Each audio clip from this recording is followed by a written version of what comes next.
Dozens of passionate residents came to Kenhill Center on February 2nd for a public workshop on the Bowie Heritage Trail master plan. The city has 22 miles of trails and paths, and the last time the plan was updated was in 2008. At the workshop, residents were broken up into groups of 5 or 6 to come up with ideas. Large maps on tables made it easier for folks to clearly see the routes.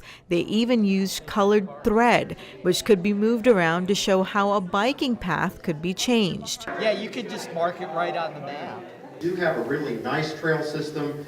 It's well known throughout the area, but it's somewhat incomplete, somewhat in a state of disrepair. And so those are the types of things we'd like to zero in on with this discussion.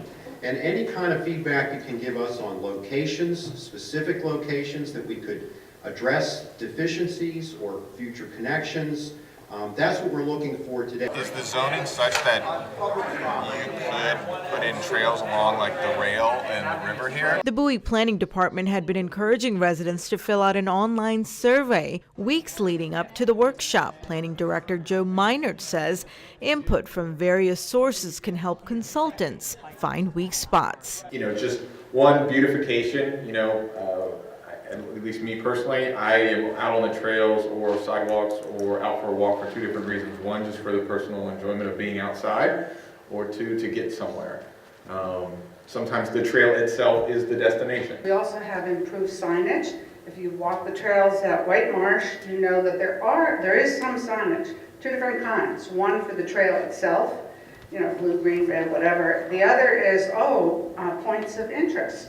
Did you know this is an oak tree? And do you know that oak trees attract more insects than any other kind of tree? So you're getting all this education plus the experience, so you're heightening that whole thing. Pedestrians are very mindful of very direct routes versus being forced to walk around very out of the way to get to their destination. One of the easiest ways to get more pedestrian involvement is connectivity from living spaces to services. Any sort of biking and walking and running amenities are those types of things where you might not get a lot of people screaming for them, but when they exist and they're done well, people come out of the woodwork for them. The next step, there will be another public workshop in April, followed by a stakeholders meeting and then a city council public hearing. If you have questions or comments, you can email J. Meinert at cityofbowie.org or call the number on your screen.